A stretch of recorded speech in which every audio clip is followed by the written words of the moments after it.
언제 봐도 좋은 방송, 누구랑 봐도 좋은 방송. 안녕하세요, 호감게임TV의 호감입니다. 오늘 제가 여러분들하고 같이 플레이 해볼 게임은요, 크라임 파이터즈입니다. 코나미 최초의 4인용 벨트 스크롤 게임이거든요.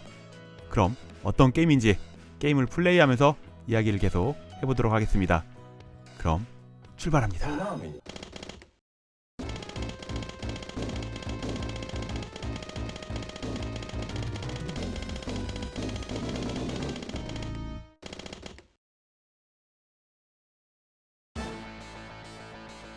제가 플레이하는 버전은 일본 내수판 2인용 버전입니다.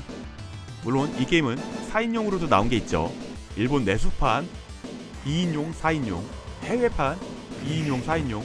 지금 보시는 표처럼 기판별로 차이점이 굉장히 큽니다. 제가 주로 다녔던 오락실에서는 해외 버전 4인용 버전이 있었어요. 난이도야 어렵던 쉽던 상관이 없습니다.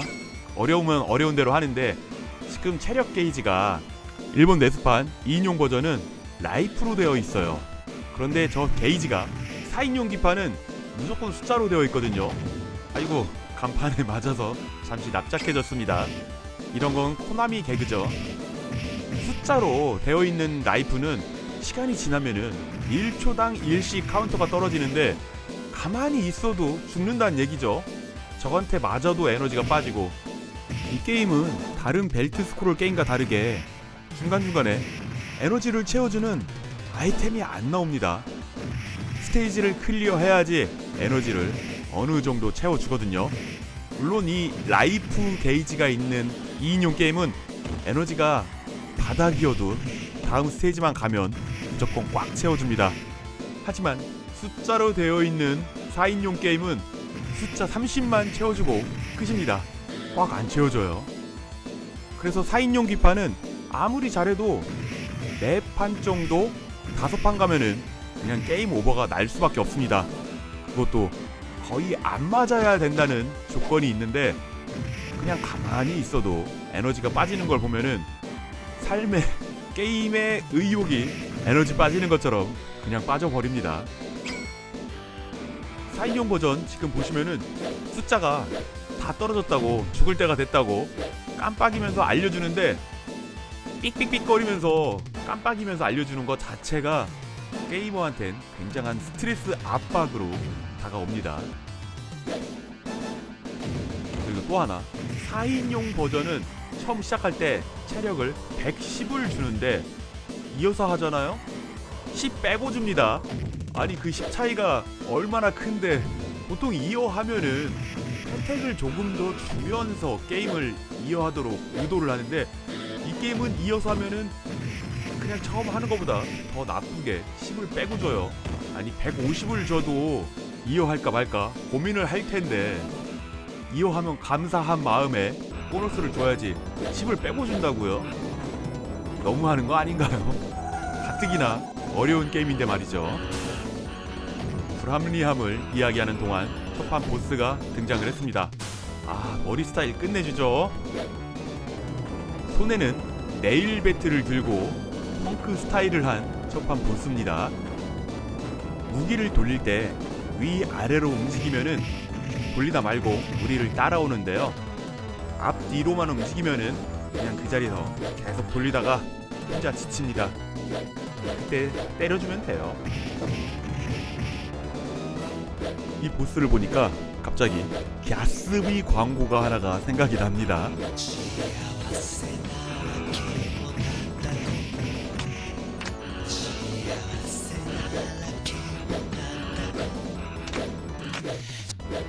저런 펑크 스타일은 미국 문화 때문에 알게 된 게 아니라, 저 같은 경우는 일본 문화 때문에 먼저 알게 됐습니다. 첫판 보스는 굉장히 쉽게 클리어했죠.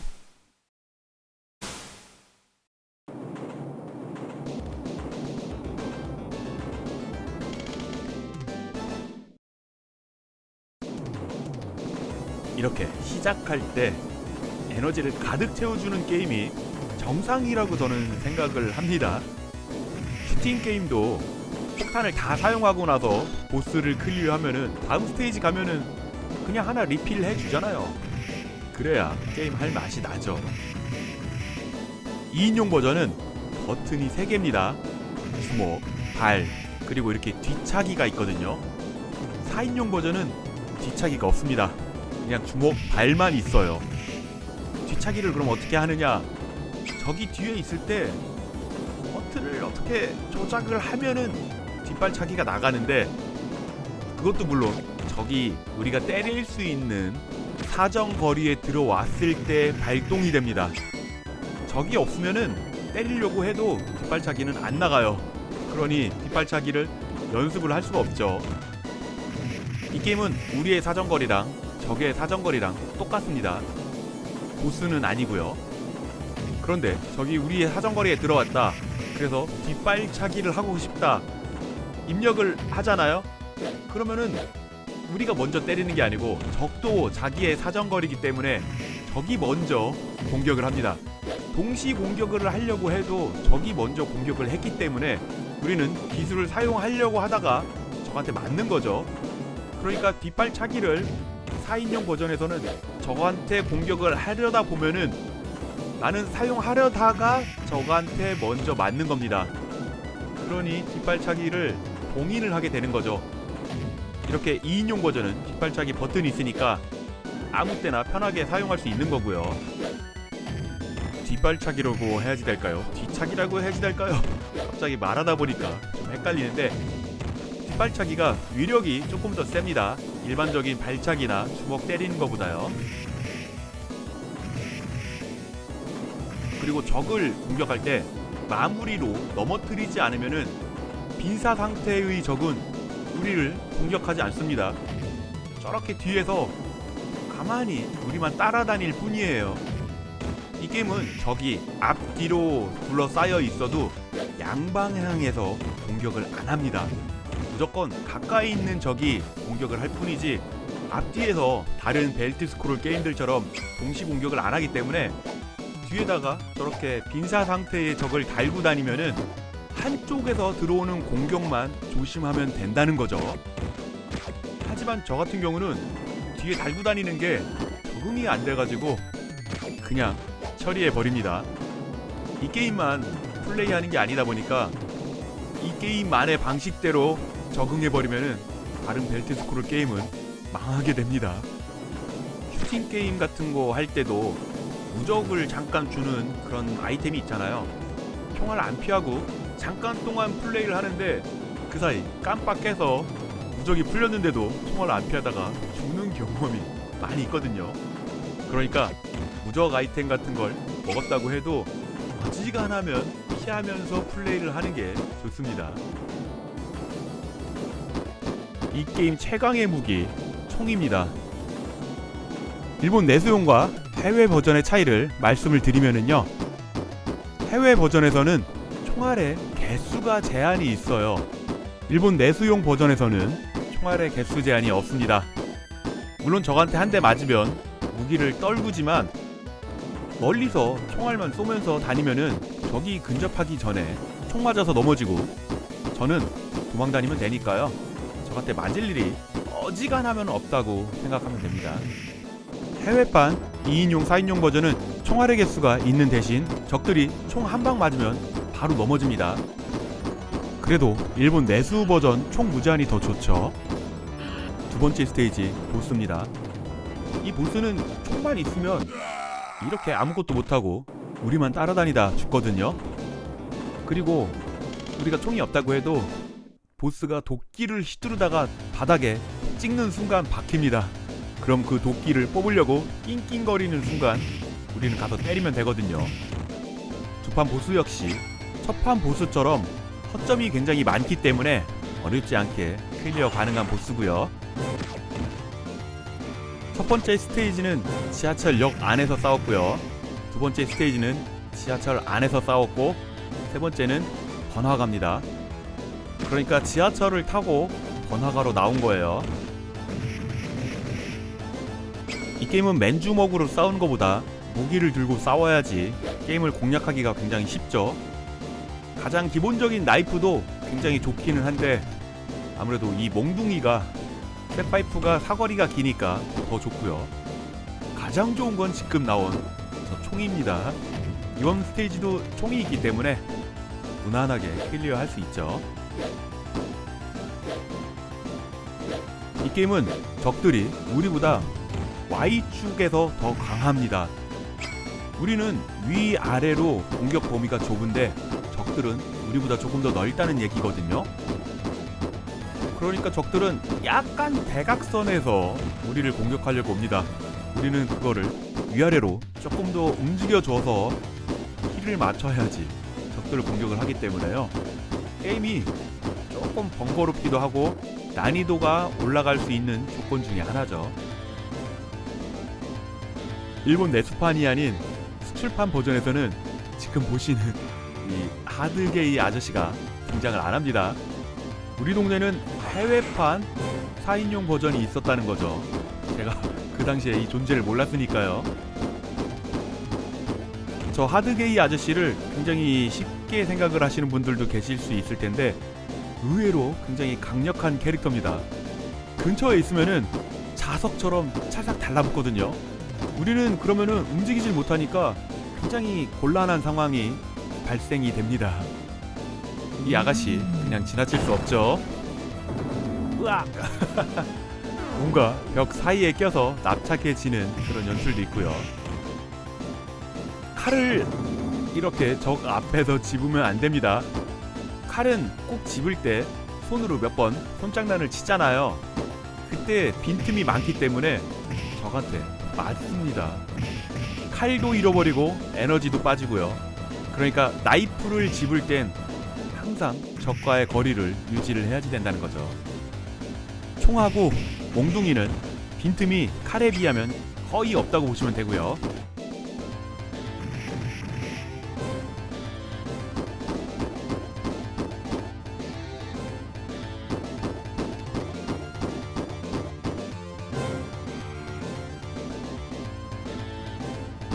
게임은 앞으로 빠르게 진행을 해서 나가면 안 됩니다. 천천히 조금씩 한 마리 한 마리씩 적들을 불러내면서 진행을 해야지. 이런 게임 친구들이랑 같이 하다 보면은 잘 하지도 못하는 친구가 혼자 열심히 앞으로 갑니다. 그러면은 적들을 다 불러내는 거거든요. 난장판이 되죠. 적들 다 불러낸 친구는 열심히 도망만 다니고 뒷처리는 같이 하는 친구한테 떠넘기는 거. 잘 못하면 친구 말 잘 들으면서 해야지 되는데 가지 말래도 꼭 가요. 그리고 에너지가 살짝 보이면 그 에너지 먹으러 간다고 또 화면 앞으로 쭉 당겨서 다른 적들 많이 튀어나오게 만들고 악순환의 반복이지만 뭐 지금 생각하면 별거 아닌데 그 당시엔 왜 그렇게 그런 거 하나만으로도 같이 게임하는 친구랑 왼수 지려고 했는지.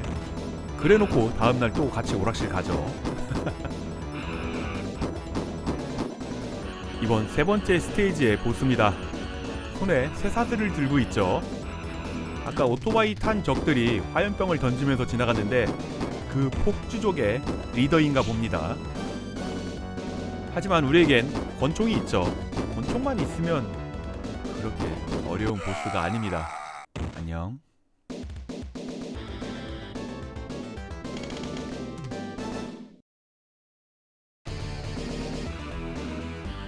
뒤에 절벽이 있습니다. 적들을 여기에 떨어뜨릴 수 있다면 얼마나 더 재밌었을까요? 보시는 것처럼 안 보이는 벽에 막혀서 우리도 적도 안 빠집니다.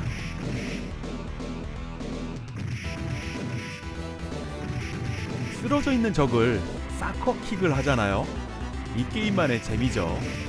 때리는 맛이 있습니다. 이 게임은 맨손으로 싸운다기보다 손에 무기를 들고 싸우는 게임이다 보니까 이 게임이랑 조금 비슷한 느낌의 게임이 있어요. 터프터프라는 게임이거든요. 제가 리뷰했습니다. 터프터프도 맨손으로 싸우면 게임이 어려운데 손에 방망이나 쇠파이프 같은 거 하나만 들면은 진행이 이 게임처럼 수월합니다. 어휴, 깔리니까 굉장히 납작해졌죠. 상상만으로도 굉장히 무서운 일이죠. 도로 포장할 때 옆에서 보기만 해도 아찔한 생각이 듭니다. 지금 하드게이 아저씨한테 계속 당하는데요. 이게 일부러 당하는 게 아닙니다.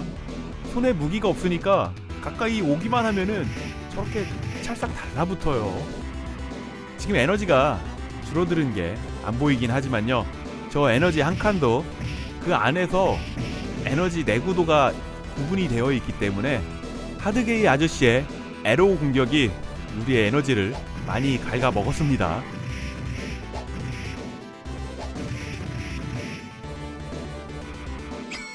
어우, 지금도 칼 짚다가 한 대 맞을 뻔했죠.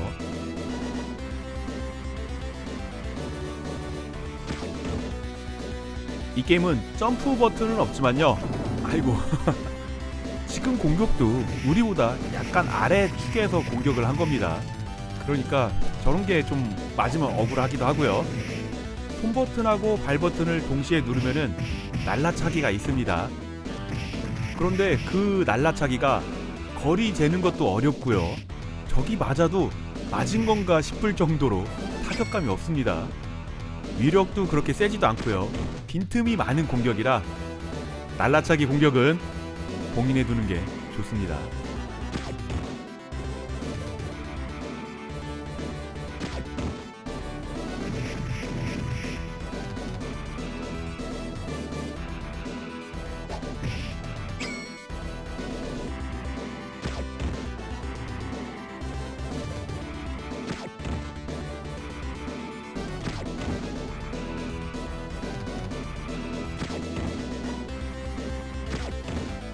아, 저 무서운 하드게이 아저씨 또 나왔네요.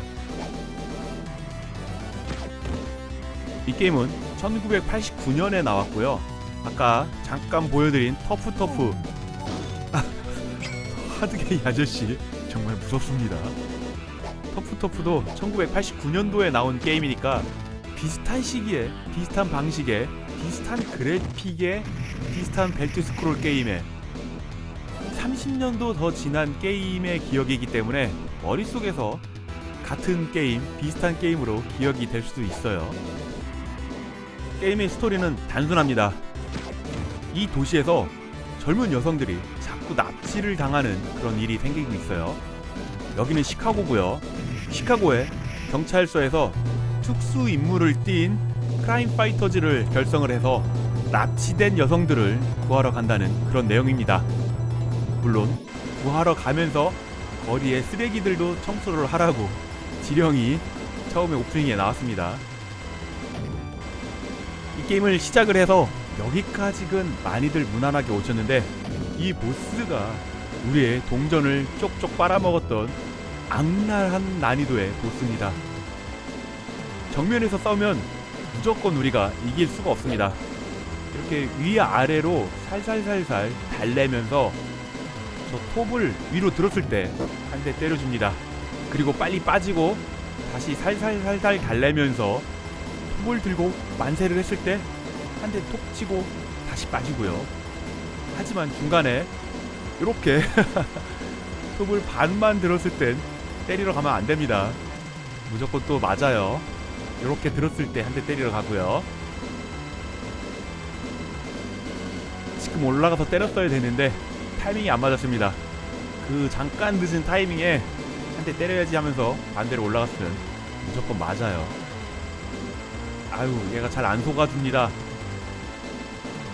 저 전기톱 공격을 한 번 맞으면은 두 번도 맞을 수 있고 세 번도 연속으로 맞을 수 있기 때문에 에너지가 한 번에 막 두 칸씩도 빠질 수 있어요.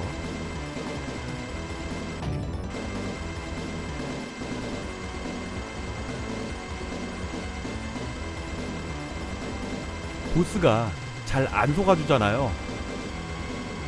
해외 버전에서 초마다 에너지가 일씩 빠지는데 이러면 정말 환장합니다.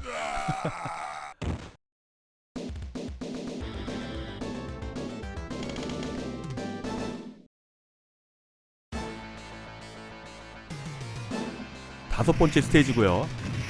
여기는 아까 그 공사하던 공사장의 건물의 옥상인가 봅니다. 아닐 수도 있고요. 아무튼 여기는 건물의 옥상입니다. 이 게임은 모두 8개의 스테이지로 되어 있어요. 89년도 게임인데 제 눈에는 그렇게 그래픽이 그 당시의 그래픽이라고 해도 썩 좋아 보이진 않거든요. 더군다나 캐릭터가 굉장히 작습니다. 4인용이라는 걸 감안해도 캐릭터가 좀 작아요. 아쉬운 부분인 건 맞고요. 그래서인지 이 게임이 오락실에서 2편하고 3편이 등장을 했는데 2편부터는 캐릭터가 굉장히 커졌죠. 그리고 또 하나 4인용 게임인데 캐릭터 4명이 모두 똑같이 생겼습니다. 4인용 할 때 4P만 피부가 흑인으로 나올 뿐이지 다 외형이 똑같아요. 바지 색깔만 다를 뿐. 그 부분이 좀 아쉬웠는데 2편부터는 1P부터 4P까지 외형도 다르고 공격 방법도 다르고요. 그래서 2편이 1편보다 더 성공을 했습니다. 3편도 재밌고요. 공격 후에 빈틈도 많습니다. 우리가 칼로 한번 찌른 다음에 바로 움직이지 않아요. 찌른 다음에 한 0.2초나 3초 있다가 아이고 무기 짚는 것도 단점이긴 하지만 칼로 한번 상대편을 찌른 다음에 바로 움직이지 않아요. 0.2초, 3초 정도 빈틈이 있거든요. 그거를 또 꼼수를 사용해서 빈틈을 없애는 방법도 있습니다. 보스전 할 때 그 꼼수를 사용해야지 돼요. 그 꼼수가 뭐냐? 칼로 찌를 때 레버를 중립으로 둡니다. 레버 중립 상태에서 상대편을 칼로 공격을 했을 때 바로 레버 입력을 해주면은 그 방향으로 움직입니다. 공격할 때 레버를 그 방향으로 처음부터 계속 입력을 하고 있으면 딜레이가 있습니다. 그러니까 칼로 찌를 때는 레버를 중립 상태로 두는 게 이 게임의 편안한 진행 방법인데 사실 그것도 쉽지 않습니다. 굉장히 신경을 써줘야지 된다는 거죠. 빨간 가면을 쓴 채찍 언니는 모든 버전에서 다 등장을 합니다. 채찍 언니가 움직일 때 모션을 넣어줬잖아요. 굉장히 신경을 쓴 부분이라고 알 수 있습니다. 이 게임의 단점을 제가 좀 말씀 많이 드렸지만 장점도 굉장히 많은 게임입니다. 이 게임 전에는 벨트 스크롤 게임이 2인용이 한 개였는데 이 게임은 게임 케이스를 2대를 연결을 해서 최대 4인용 플레이를 가능하게 한 게 그 당시에는 혁신이라고 하네요. 지금 보면 별거 아닌데 그 기술이 쉽지 않았나 봅니다. 그 4인용 캐비넷이 건틀릿이라는 4인용 게임기 케이스를 이 게임이 그대로 사용했기 때문에 그래서 4인용 게임은 버튼이 2개밖에 안 된다고 합니다. 왜 하나를 더 구멍을 파게 만들어 놓지 않았을까요? 아무튼 건틀릿 이 게임 자체가 버튼이 2버튼 게임이라 4인용도 2버튼 게임으로 만들었다고 합니다. 그리고 건틀릿이란 게임이 라이프제가 아니고 숫자로 에너지를 표시하는 방식을 사용했는데 코나미에서도 이 방식을 따라해가지고 외국에서도 좀 비웃음을 샀다는 그런 얘기가 있습니다. 저도 이 게임 외국 사람들은 공략을 어떻게 했나 좀 찾아봤는데 대부분이 제가 플레이하는 라이프제 일본 내수판 버전을 사용을 해서 엔딩을 봤더라고요. 숫자로 표시되는 수출 버전 이 게임 공략 영상의 댓글을 보면은 일본어 버전이 훨씬 낫다고, 이게 자기네 외국 버전은 쓰레기라고 욕하는 그런 댓글을 좀 심심치 않게 볼 수 있었습니다. 이번 스테이지 보스 빨간 옷을 입고 나왔죠. 이 보스가 칼질을 할 때 아까 제가 그 꼼수를 말씀드렸잖아요. 그 방법을 이용해서 공략을 해야지 굉장히 유리합니다. 찌르고 나서 바로 움직일 때가 있는가 하면은 조금 딜레이가 있어서 잠시 후에 움직이는 걸 보실 수 있는데요. 차이점이 굉장히 큽니다.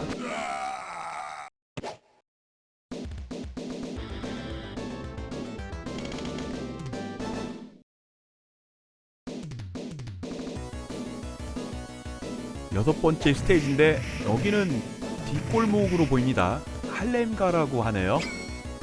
저기 뒤에 노숙자들도 보이고요.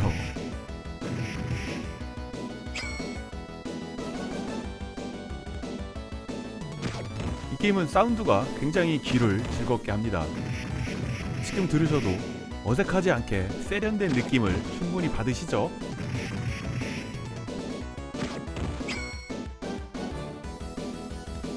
이번 스테이지도 총이 나왔으니까 그렇게 어렵다고 생각을 안 하면 됩니다.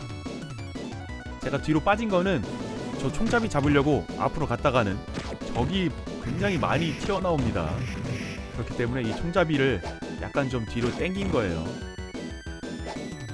아이고, 잘못 먹었으면 큰일 날 뻔했죠. 총 날릴 뻔했지만 또 나옵니다.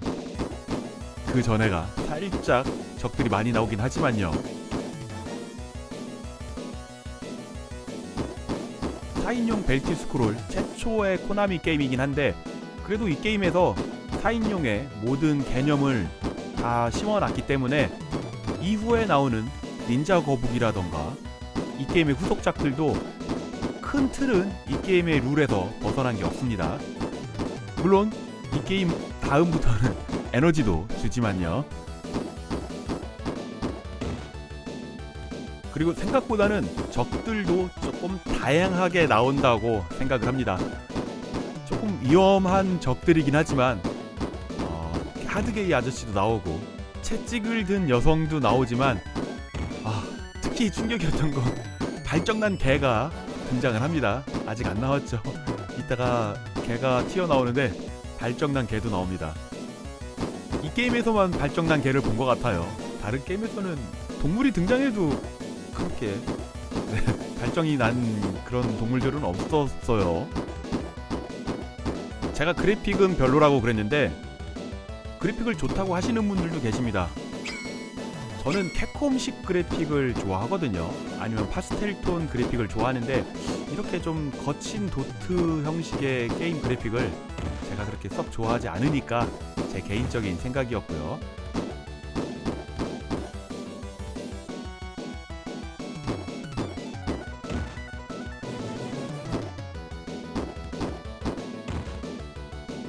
총만 있으면 이 게임 난이도가 확 떨어지기 때문에 총이 등장하는 스테이지는 보너스 스테이지 같아요.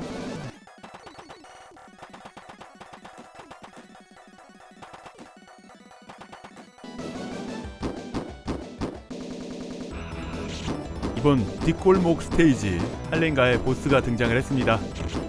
권투를 하고 있죠. 이 권투하는 보스는 총이 있으니까 물론 쉽지만요, 총이 없어도 쉬운 보스입니다. 총이 있으면 이렇게 멀리서 쏘면서 도망다니면 되고요. 총이 없다면은 화면에 한쪽 끝으로 몰아버리면은 공격을 안 하고 그냥 서 있습니다. 그렇게 때리면 끝이에요. 이번 보스도 쉬운 보스 중에 하나고요.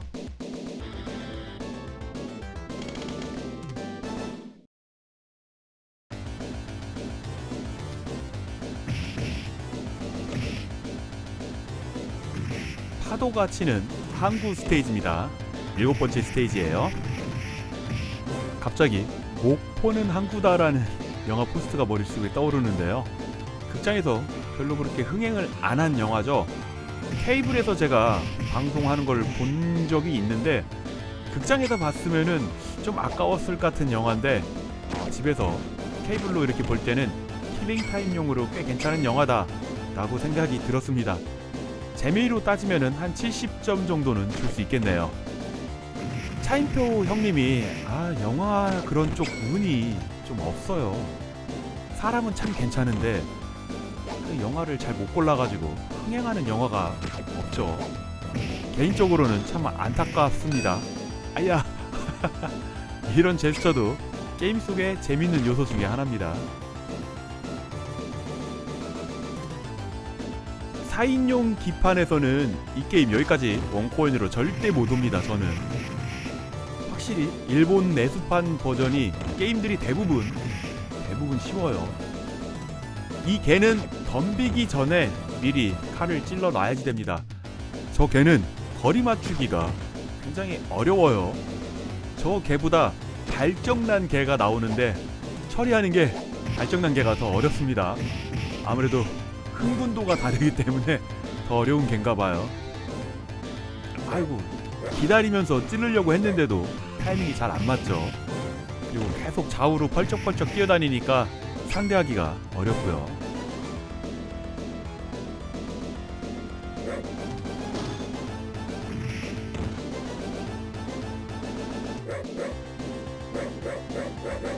이 개도 날라차게 한 방 맞으니까 짖기만 하지 지금 체력적으로 에너지가 바닥이라서 우리한테 공격 안 하고 있었죠. 사커킥으로 처리했고요.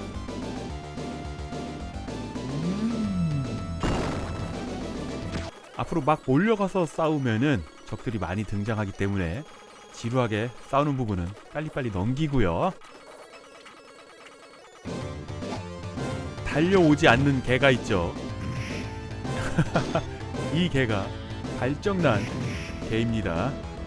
사커킥으로 처리했고요.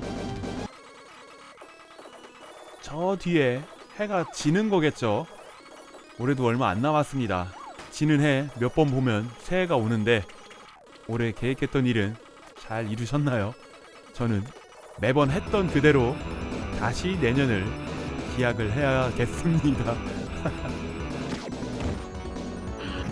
7번째 스테이지 보스, 이 게임에서 제일 어려운 보스입니다. 역시 만나자마자 한 마리가 죽어버렸네요. 어려운 보스니까요. 외모를 보면 짧은 머리 그리고 군복 같은 느낌이 드는 바지에다가 근육질의 팔뚝 그리고 대검을 들고 있죠.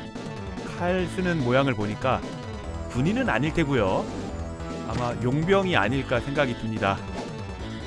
여기서도 우리가 칼을 쓰고서 바로 움직여야지 되는데 제가 바로 움직이는 거는 키 입력을 제대로 꼼수 입력이 잘 들어간 거고요. 잠깐 뜸들였다가 움직이는 거는 키 입력을 바로 못했다는 건데 사실 운도 많이 따라야지 됩니다. 찔렀다고 반드시 반격을 해오는 건 아니니까요. 찌르고 피하고 찌르고 피하고 그런데 찔렀는데 바로 공격을 해올 때도 있어요.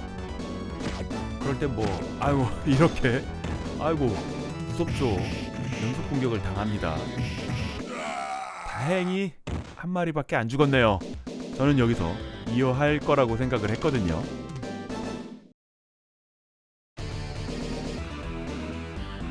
항구를 지나 항구에 있는 창고 안에 들어왔나 봅니다. 여기는 8번째 스테이지, 적의 아지트입니다.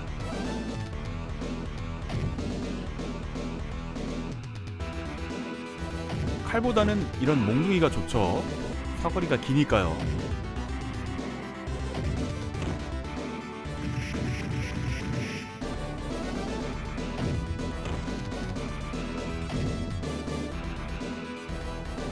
여기서도 총을 사용하는 적이 나왔습니다.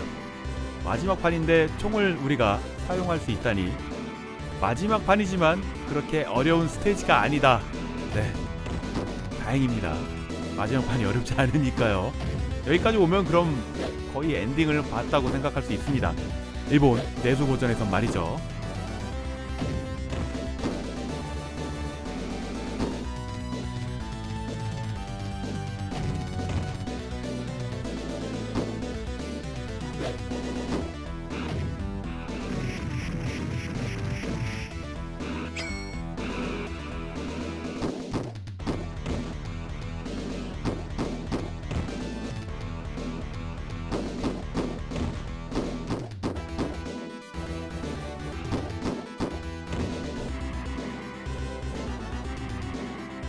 총이나 무기가 없으면은 이 채찍 언니가 상당히 까다로운 적 중에 하나입니다.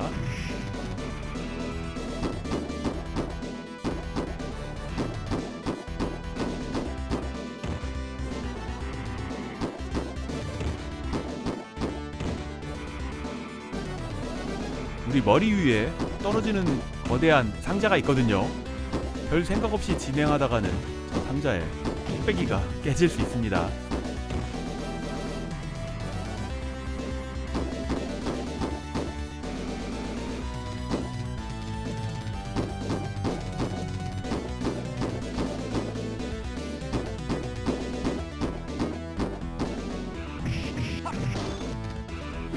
총이야 또 있으니까 별 걱정 없이 적들하고 싸워도 됩니다.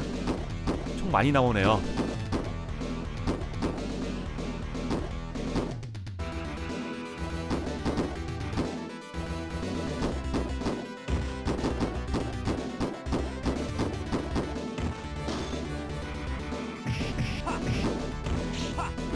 무기가 없으니까 어렵네요.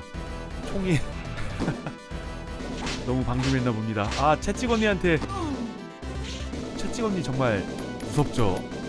저렇게 채찍을 잘 휘두릅니다. 무기 없이 싸울 수가 없어요. 마지막 스테이지에서 여기까지 뭐 제가 이렇게 온 것만으로도 굉장히 잘한 거거든요. 이어서 합니다. 이 게임은 점수가 적 한 마리당 1점밖에 안 돼요. 보스를 죽여도 1점밖에 안 줍니다. 닌자 거북이 4인용 게임도 적 한 마리 죽일 때마다 1점씩밖에 안 줬죠.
드디어 납치된 여성들이 화면에 보입니다.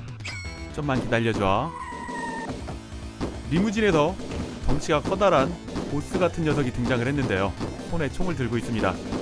하지만 우리도 손에 총이 있기 때문에 부담 없이 공격을 할 수 있습니다.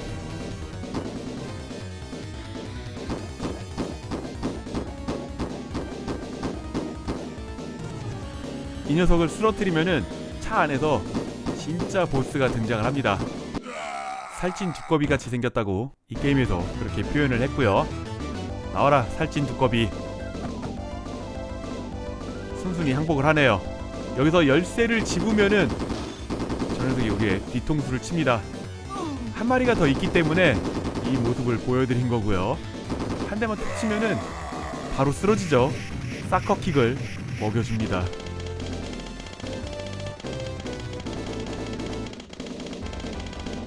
영어로 뭐라고 나오는지 당시에는 몰랐는데 지금 보니까 아직 게임 끝나지 않았다고 우리한테 알려주는 거였네요.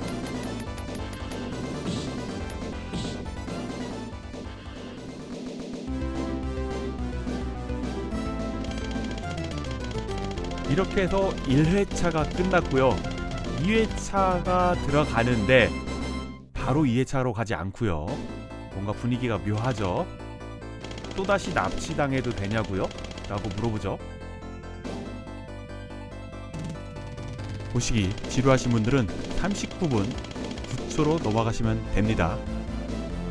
여러분들은 지금 고품격 여성 구출 게임 방송 호감게임TV와 함께하고 계십니다.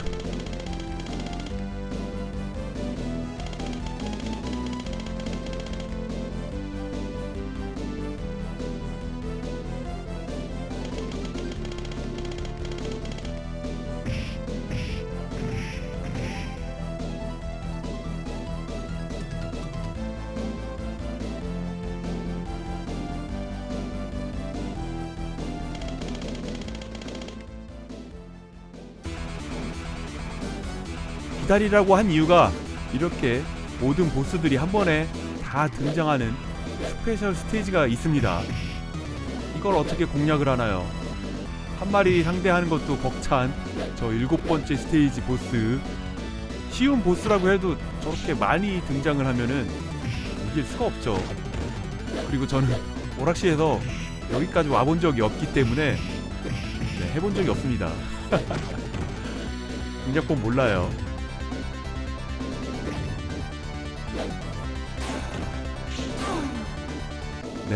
이런 결말이죠. 뭐 실력 없는 자 코인을 넣어라.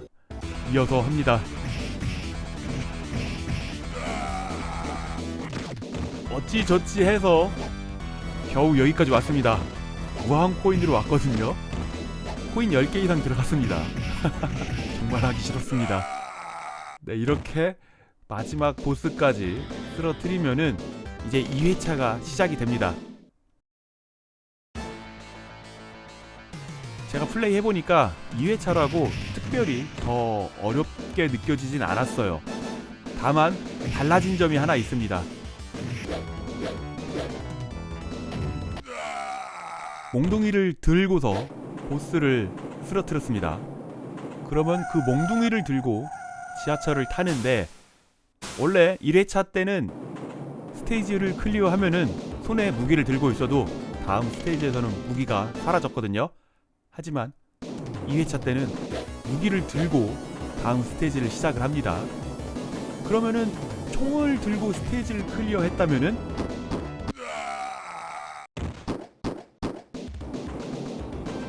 다음 스테이지도 총을 들고 시작을 한다는 거잖아요. 완전 게임 편한데요. 하지만 외국 버전은 총알에 한계가 있기 때문에 총이 사라지고요. 역시 일본 내수판에서만 즐길 수 있는 무한 총알, 무한 총으로 편하게 게임을 진행을 할 수 있다는 거죠. 그런데 이렇게 되면 재미가 있을까요? 이렇게 해서 오늘도 우리는 한 도시의 평화를 지켰습니다.